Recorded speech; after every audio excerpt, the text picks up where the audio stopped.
Dear students, good morning. आज आप लोग देखिए क्लास 11 मैथ में आपकी एक्सरसाइज 1.1 पिछले वीडियो में कंप्लीट हो गया। अब यहाँ पर टाइप्स ऑफ सेट, समुच्चय के प्रकार के बारे में हम लोग चर्चा करते हैं। तो समुच्चय के प्रकार बहुत इम्पोर्टेंट है, तो ध्यान दीजिएगा सभी लोग। समुच्चय के प्रकार में पहला आपका रेखीय समुच्चय, इसको नल सेट और इम्पटी सेट और वाइड सेट या इसी को शून्य सेट भी बोलते हैं। क्या बोलते हैं? जीरो समुच्चय। तो रिक्त समुच्चय में ध्यान दीजिए क्या होता है। रिक्त से ही समझ क्या, ऐसा समुच्चय जिसमें कोई भी अवयव न हो उसे क्या कहेंगे? रिक्त समुच्चय या शून्य समुच्चय और नल सेट और इम्पटी सेट। ध्यान दीजिए, तो ये कई नाम से जाते हैं, इसे हम शून्य समुच्चय। जैसे यदि आपका, और इसका सिंबल क्या होता है? ध्यान दीजिए, शून्य समुच्चय का सिंबल क्या होता है? फाइव होता है। या हम क्या करेंगे? मतलब ब्रैकेट में क्या लिखेंगे? ये इसका प्रतीक होता है क्या? फाइव और मतलब ब्रैकेट होता है। अब इम्पटी सेट का अगर एग्जाम्पल हम देखते हैं तो एग्जाम्पल में क्या होगा? जैसे ऐसा लिखा जाए, कोई सेट हम ले लें, कोई सेट ए ले लें, ए यक्स क्या है?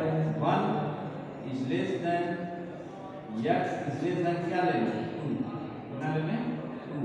और यहाँ यक्स एक पूर्णांक है, क्या ले लें? यक्स एक पूर्णांक है, एक क्या है? एक पूर्णांक। तो यहाँ पर ध्यान दीजिए, क्या ऐसा कुछ एलिमेंट यहाँ पर मिल रहा है? यक्स एक पूर्णांक है। तो अब आप लोग ध्यान दीजिए, यक्स 1 और 2 के बीच में कोई पूर्णांक इंटीजर मिल रहा है आपका। 1 और 2 के बीच में कोई इंटीजर मिल रहा है, ऐसा संभव ही नहीं है। इसलिए यह क्या होगा? या यही ये दिखा सकते हैं, पूर्णांक की जगह नेचुरल नंबर भी लिखा सकते हैं। क्या लिखा सकते हैं? प्राकृतिक संख्या। अगर यक्स एक पूर्णांक की जगह हम क्या दिखाते हैं? यक्स एक क्या है? प्राकृतिक संख्या। ध्यान दीजिए, यक्स एक प्राकृतिक संख्या है।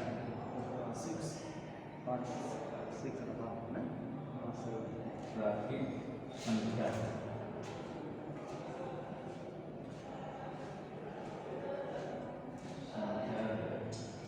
ऐसा हम लिखा है। तो इसकी परिभाषा क्या होगी? रिक्त समुच्चय की, ऐसा समुच्चय जिसमें कोई भी अवयव ना हो उसे क्या कहेंगे? रिक्त समुच्चय। और रिक्त समुच्चय को हम फाइव या मध्य ब्रैकेट से डिनोट करते हैं।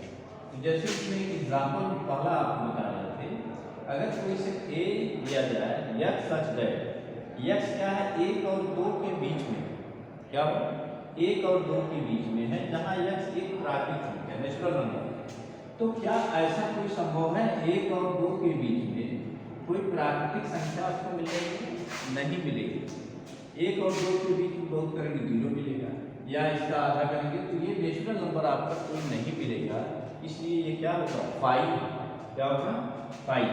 या इसी को हम लिख सकते हैं a = 5। क्या लिखा जाता है? और 5 किसका सिंबल है? ये आपका रिक्त समुच्चय का सिंबल होता है।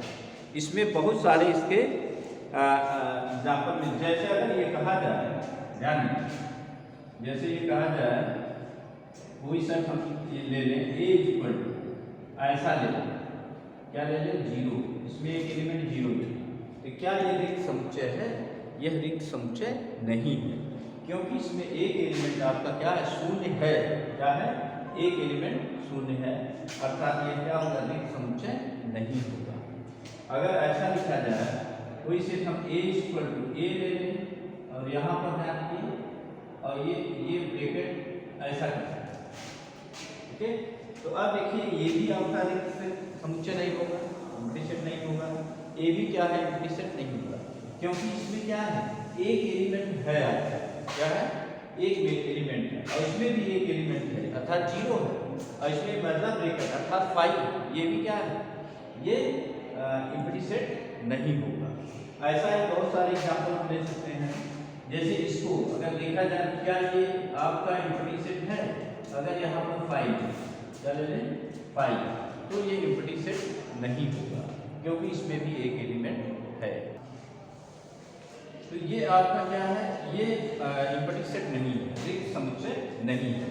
तो सब मिला के आपको रिक्त समुच्चय क्या होता है, ऐसा समुच्चय जिसमें एक भी अवयव न हो, उसे क्या कहेंगे, रिक्त समुच्चय। इम्पैटिक सेट और नल सेट और वाइड सेट, या इसी को हम शून्य समुच्चय भी बोलते हैं। क्या बोलते हैं, शून्य समुच्चय। तो अब इसका प्रतीक क्या होता है, फाई, और मध्य ब्रैकेट से इसको प्रदर्शित किया जाता है। अब जैसे कुछ इसमें उदाहरण बताए हैं, जैसे ये है, इसमें क्या है, इसमें x एक प्राकृतिक संख्या 1 और 2 के बीच में कोई प्राकृतिक संख्या नहीं होती है, इसलिए यह क्या होगा, एक इम्पैटिक सेट होगा, रिक्त समुच्चय होगा। अब इसमें आपको ध्यान दीजिए, a इक्वल टू अगर मध्य ब्रैकेट में 0 लिया जाए तो ऑलरेडी इसमें एक एलिमेंट है, इसलिए यह क्या होगा, इम्पैटिक सेट नहीं होगा। इसमें भी देखेंगे तो एक एलिमेंट है, इसलिए ये भी क्या होगा, इम्पैटिक सेट नहीं है। और इसमें भी एक एलिमेंट आपका क्या है, 5 है, तो ये इम्पैटिक सेट नहीं होगा। तो आसानी से इसको रिक्त समुच्चय क्या होता है, अद्वितीय होता है, यूनिक होता है। बाद में बताएंगे रिक्त समुच्चय किसी भी समुच्चय का उपसमुच्चय होता है। तो ये सब आपको ध्यान दीजिएगा, छोटी छोटी परिभाषाएं हैं और आगे चलकर ये बहुत काम आएंगे आपको, हर जगह इसका यूज किया गया है। अब इसमें आपका अगला है एकल समुच्चय। ध्यान दीजिए, अगला है एकल समुच्चय। अब नाम से ही स्पष्ट है, एकल समुच्चय, एकल का मतलब एक होता है, सिंगलटन सेट इसको बोलते हैं, एकल समुच्चय। अब यहाँ पर आप लोग ध्यान दीजिए, एकल समुच्चय का मतलब क्या होगा, ऐसा समुच्चय जिसमें केवल एक अवयव, क्या है, केवल एक अवयव हो, उसे क्या कहेंगे, एकल समुच्चय या सिंगलटन सेट बोलते हैं। जैसे एग्जाम्पल आप लोग ध्यान दें, अगर कोई एग्जाम्पल हम ले लें इस तरह का, कोई सेट ले लीजिए, मान लीजिए बी इक्वल टू यहाँ पर यक्स है, x minus two equal to 3। अब यहाँ पर ध्यान दीजिए, अब यक्स की वैल्यू यहाँ निकाली जाए तो क्योंकि क्या है, यक्स इक्वल टू कितना है, x minus two equal to 3 है। अगर यहाँ से यक्स की वैल्यू निकाली जाए तो यक्स इक्वल टू कितना मिलेगा, इधर जाएगा 3 + 2 कितना हो गया 5, ये आपको 5 मिलेगा। अर्थात इसमें एक एलिमेंट होगी, अर्थात इसी चीज को हम लिख सकते हैं कितना, ये लिख सकते हैं 5। ये क्या है, ये एकल समुच्चय, क्या है, एकल समुच्चय है जिसमें केवल एक सेट होता है, मतलब एक अवयव होता है, उसे क्या कहेंगे, एकल समुच्चय। अब जैसे इसमें बहुत सारे उदाहरण, जैसे अभी पीछे बताए हैं, दूसरा एग्जाम्पल मान लीजिए एक सेट ऐसा ले लिया जाए, a इक्वल टू, इसमें क्या है, एक एलिमेंट 0 ले लिया जाए, ये भी क्या है, एकल समुच्चय है। फिर आपका यहाँ पर ध्यान दीजिए, मान लीजिए c एक एलिमेंट हम ले लें, यहाँ पर क्या ले लें, 5 ले लें, यह भी आपका क्या है, एकल समुच्चय है, क्योंकि इसमें एक अवयव है। या आप दिखा सकते हैं चौथा, मान लीजिए कोई से d इक्वल टू हम ले लें और इसमें भी एक मध्य ब्रैकेट के अंदर एक मध्य ब्रैकेट है, ये भी क्या होगा, ये भी सिंगलटन सेट होगा, एकल समुच्चय होगा। तो सब मिला के एकल समुच्चय क्या होता है, ऐसा समुच्चय जिसमें केवल एक अवयव होते हैं, उसे क्या कहेंगे, एकल समुच्चय या सिंगलटन सेट बोला जाता है। क्या बोला जाता है, सिंगलटन सेट। ये आसानी से इसको आप समझ सकते हैं, जब भी यहाँ जरूरत पड़ेगी इसका हम यूज करेंगे। अब इसमें ध्यान दीजिए, जैसे बहुत सारे उदाहरण इसमें एकल समुच्चय ले सकते हैं, जैसे भारत के राष्ट्रपतियों, महिला राष्ट्रपतियों का समुच्चय, क्या ले लें, भारत के महिला राष्ट्रपतियों का समुच्चय। तो भारत की महिला राष्ट्रपति कौन थी, श्रीमती प्रतिभा पाटिल, केवल एकमात्र राष्ट्रपति हैं, वह भी क्या होगा, एकल समुच्चय होगा। जब इस तरह कोई कंडीशन आती है जिसमें केवल एक अवयव हो, उसे क्या कहेंगे, एकल समुच्चय। इसके बाद आपका परिमित समुच्चय, जैसे कल अभी हम परिमित और परिमित की चर्चा कर रहे थे, वीडियो कुछ न्यूमेरिकल था, तो यहाँ पर आ गया आपका ये परिमित समुच्चय, फाइनाइट सेट क्या होता है, परिमित समुच्चय, परिमित समुच्चय। इससे स्पष्ट है, परिमित तो क्या होता है, फाइनाइट, परिमित समुच्चय फाइनाइट सेट, तो क्या होगा ये ऐसा समुच्चय जिसमें अवयव की संख्या क्या हो सीमित, ऐसा समुच्चय जिसमें अवयव की संख्या सीमित हो या उसकी गणना की जा सकती है, अवयव की संख्या सीमित हो या उसकी गणना की जा सकती हो, उसे क्या कहेंगे परिमित समुच्चय, अर्थात ये फाइनाइट सेट होता है। जैसे एग्जाम्पल में बहुत सारे एग्जाम्पल इसका ले सकते हैं। मान लीजिए एक हम ले रहे हैं ए इक्वल टू अंग्रेजी वर्णमाला के स्वरों का समुच्चय, क्या ले रहे हैं अंग्रेजी वर्णमाला के स्वरों का समुच्चय। स्वर क्या होगा ए ई आई ओ यू एन, ये क्या होगा यही आपका परिमित समुच्चय। अब इसमें अवयव की संख्या 1 2 3 4 5 सीमित है, यह क्या होगा यह परिमित समुच्चय होगा। इसी में आपका परिमित समुच्चय में कार्डिनल नंबर होता है, क्या होता है कार्डिनल नंबर। किसी समुच्चय में अवयव की संख्या को हम क्या कहते हैं कार्डिनल नंबर कहा जाता है, जिसे जनाब ए द्वारा दर्शित किया जाता है। जैसे अगर इसमें हम देखते हैं तो इसमें number of A cardinal number अगर निकालना, number of A equal to कितना 1 2 3 4 5 है, तो यही आपका क्या होगा कार्डिनल नंबर, क्या होता है कार्डिनल नंबर। इसे नंबर ऑफ ए या ए द्वारा प्रदर्शित किया जाता है। जैसे और उदाहरण दिया जाए, मान लीजिए पहला ले लें, दूसरा एग्जाम्पल ले लें, भारतवर्ष के विश्वविद्यालयों का समुच्चय, भारतवर्ष के विश्वविद्यालय का समुच्चय, ये क्या है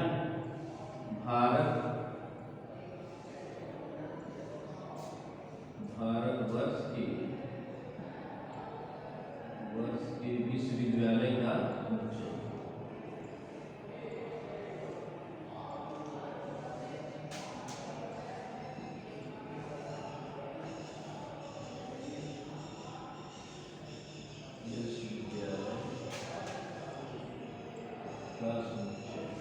ये किसमें आया, यह भी आपका परिमित समुच्चय होगा, क्या होगा परिमित समुच्चय, क्या होगा भारतवर्ष के विश्वविद्यालय का समुच्चय, ये क्या है परिमित समुच्चय, क्योंकि भारत में जितने भी विश्वविद्यालय हैं उसकी गणना की जा सकती है। तो ये इस टाइप के जो समुच्चय होंगे वो क्या होंगे परिमित समुच्चय होंगे। आज में कार्डिनल नंबर क्या होता है एन ऑफ ए, जैसे इसमें 5 अवयव हैं। अब जैसे इसका निकालना हो तो इसमें जितने भी विश्वविद्यालय होंगे उनकी संख्या वही कार्डिनल नंबर होता है, क्या होता है कार्डिनल नंबर होता है। और ध्यान दीजिए रिक्त समुच्चय भी एक परिमित समुच्चय होता है, ध्यान दीजिए रिक्त समुच्चय भी क्या होता है एक परिमित समुच्चय होता है, क्योंकि इसमें अवयव की संख्या शून्य होती है, क्या होती है अवयव की संख्या शून्य होती है, इसलिए परिमित समुच्चय भी आपका क्या है रिक्त समुच्चय भी एक परिमित समुच्चय का उदाहरण हम दे सकते हैं। इसके बाद आपका आता है अपरिमित समुच्चय, क्या होगा अपरिमित समुच्चय। अपरिमित समुच्चय में ध्यान दीजिए, उससे नाम से ही आपको पता है अपरिमित समुच्चय।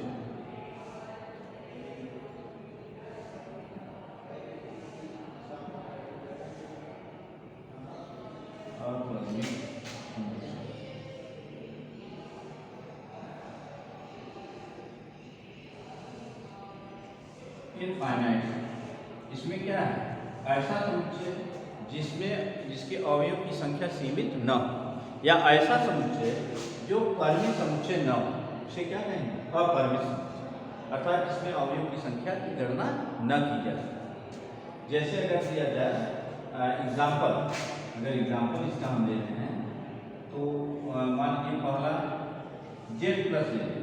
जेड प्लस का मतलब क्या है सभी धनात्मक पूर्णांकों का समुच्चय, सभी धनात्मक पूर्णांकों का समुच्चय। ये क्या बहुत सारे नंबर होंगे, इसकी गणना नहीं की जा सकती है, इसे क्या कहेंगे अपरिमित समुच्चय अर्थात इनफाइनाइट सेट। या इसी को दूसरा एग्जाम्पल ले लें जेड माइनस ले लें, क्या ऋण पूर्णांकों का समुच्चय, तो ये भी क्या होगा इनफाइनाइट सेट होगा। फिर तीसरा एग्जाम्पल हम ले लें केवल जेड ले लें, जेड का मतलब इसमें क्या होगा पॉजिटिव और निगेटिव सभी इंटीजर आ जाएंगे। ये ऐसे समुच्चय क्या होंगे अपरिमित समुच्चय होंगे, इनफाइनाइट सेट होता है। नेक्स्ट आप लोग इसमें ध्यान दीजिए, विसंगति समुच्चय में आपको अभी जो बताया गया उसके आगे एक विसंगति समुच्चय अथवा असंयुक्त समुच्चय, विसंगति समुच्चय अथवा असंयुक्त समुच्चय, दो अथवा दो से अधिक ऐसे समुच्चय जिसमें अवयव समान न हो, अवयव समान न हो उसे क्या कहेंगे? विसंगति समुच्चय। अर्थात समुच्चय में जिनमें कोई भी अवयव उभयनिष्ठ न हो। दो या दो से अधिक ऐसे समुच्चय जिसमें कोई भी अवयव उभयनिष्ठ न हो, कॉमन न हो, उसे क्या कहेंगे? विसंगति समुच्चय या असंयुक्त, डिसजॉइंट समुच्चय। तो बहुत इंपॉर्टेंट है इसे ध्यान दीजिए। ये आपका है विसंगति समुच्चय, विसंगति समुच्चय या इसी को बोलते हैं असंयुक्त समुच्चय, विसंगति समुच्चय या डिसजॉइंट समुच्चय। क्या विसंगति समुच्चय या इसी को हम डिसजॉइंट सेट या इसी को असंयुक्त समुच्चय भी कहा जाता है। तो यहाँ पर ध्यान दीजिए, दो या दो से अधिक ऐसे समुच्चय जिसमें कोई भी अवयव उभयनिष्ठ न हो। जैसे इसका एग्जाम्पल हम ले लें तो यहाँ पर आपको ध्यान दीजिए, जैसे एक से हम ले लें स्वर का समुच्चय, जैसे ए ई आई ओ यू, ऐसा। अब एक से ले लें, मान लीजिए बी इक्वल टू ले लें 1 2 3 4 कुछ भी ले लें 5। अब इसमें आपको ध्यान दीजिए, ए और बी में कोई एलिमेंट उभयनिष्ठ नहीं है, कॉमन नहीं है, इसलिए ए और बी क्या होंगे? विसंगति समुच्चय। बाद में बताएंगे इसका इंटरसेक्शन। विसंगति समुच्चय क्या होगा?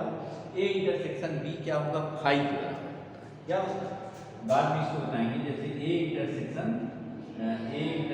बी इक्वल टू क्या होगा? 5। इंटरसेक्शन मतलब क्या है? ए और बी के एलिमेंट उभयनिष्ठ एलिमेंट कॉमन आते हैं, तो कॉमन एलिमेंट कोई नहीं है, तो विसंगति समुच्चय में ये भी कंडीशन होगा और इसका यूज आगे किया गया। तो विसंगति समुच्चय की परिभाषा आप लोगों को क्लियर हो गई। दो या दो से अधिक ऐसा समुच्चय जिसमें कोई भी अवयव उभयनिष्ठ न हो उसे क्या कहेंगे? विसंगति समुच्चय। और इसके बाद अगला है आपका समतुल्य, इक्विवेलेंट सेट। समतुल्य समुच्चय, समतुल्य समुच्चय में आपको ध्यान दीजिए, समतुल्य समुच्चय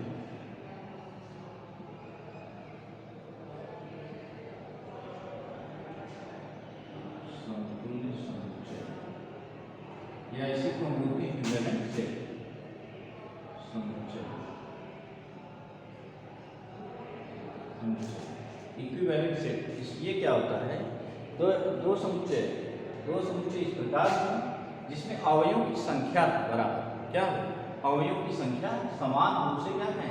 समतुल्य समुच्चय। जैसे ए और बी दो समुच्चय इस प्रकार हो, number of element A equal to number of element B, दोनों में अवयव की संख्या समान हो, उसे क्या कहेंगे?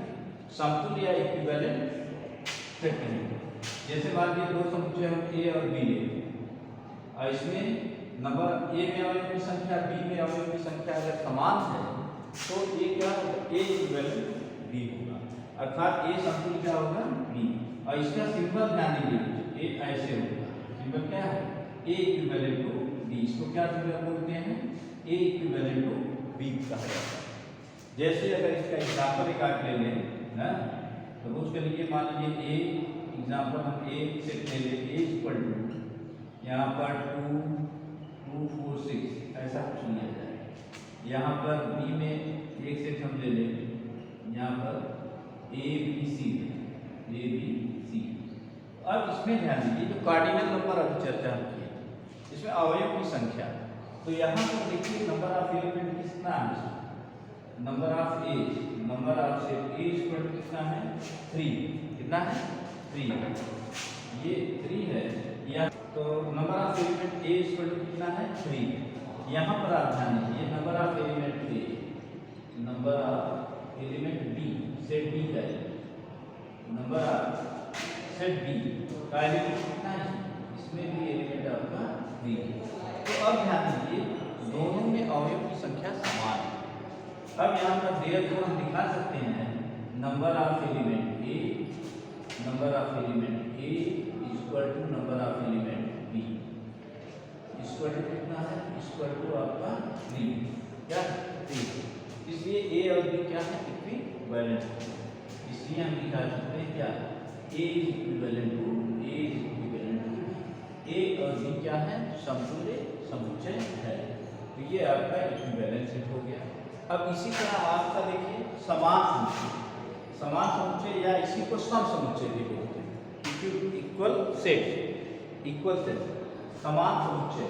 तो समान समुच्चय में क्या होता है, दो समुच्चय ए और बी इस प्रकार होंगे कि उसके अवयव समान, क्या है उसमें अवयव समान।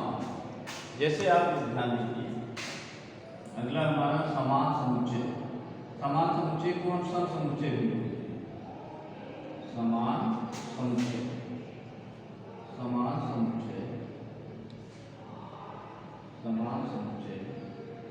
या इसी को हम क्या बोलते हैं, सम समुच्चय, या इसी को हम कहते हैं सम समुच्चय,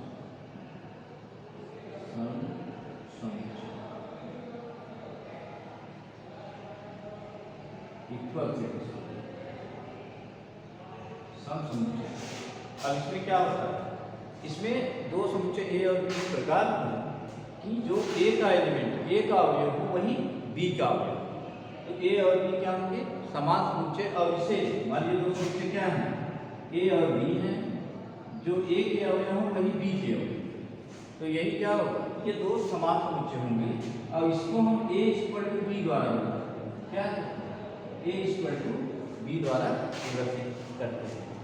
जैसे अगर इसमें एग्जाम्पल उसी तरह एक छोटा सा ले लिया जाए, तो सपोज करिए आपका ए इक्वल टू हम ले लें स्वरों का समुच्चय, अंग्रेजी वर्णमाला के स्वरों का समुच्चय ए ई आई ओ यू, ऐसा। अगर एक समुच्चय और हम ले लें बी, लेकिन एलिमेंट आपका क्या होना चाहिए, सेम यही होना चाहिए, क्या होना चाहिए, सेम यही। तो एलिमेंट में ये भी आपको बताया, अगर इसका क्रम बदल दिया जाए इस पर कोई प्रभाव नहीं पड़ता है। अगर इसको हम ऐसा ले लें, यहाँ पर पहले ई कर दें, फिर ओ कर दें, फिर आई कर दें, फिर ए कर दें, फिर यू कर दें, क्या कर दें, यू कर दें, यानी इसी का क्रम हम बदल दें। है एलिमेंट सब हो, जो ए में अगर ए है तो इसमें भी, ई है तो इसमें भी है, आई है तो आई इसमें भी है, ओ है तो इसमें भी है, यू है तो यू इसमें भी है। तो ए और बी के सभी अवयव क्या है, समान होंगे, तो ये क्या होगा, इसलिए आपका क्या होगा, ए इक्वल टू क्या होगा, ए इक्वल टू अर्थात ए बराबर बी, ये ध्यान रखिए। तो आपका समान समुच्चय क्या है, समतुल्य समुच्चय हो सकता है, कि समतुल्य समुच्चय कोई भी नहीं है, समान समुच्चय हो। अब देखेंगे कि इसमें नंबर ऑफ एलिमेंट क्या है, 5, इसमें नंबर ऑफ एलिमेंट 5 है, तो अवयव की संख्या समान है, इससे स्पष्ट होगा ये क्या होगा, समतुल्य समुच्चय भी होगा। लेकिन इसमें अवयव समान है, यह क्या होगा, इक्वल सेट भी होगा। तो इस तरह जो है कुछ ये परिभाषा, टाइप्स ऑफ सेट, सेट के प्रकार, समुच्चय के प्रकार, ये ध्यान रखिए, ये बहुत ही महत्वपूर्ण है और इसका यूज आगे हम करते हैं। फिर और सारी अब अगली एक्सरसाइज पर आसानी से हम लोग सॉल्व कर सकते हैं। Thank you.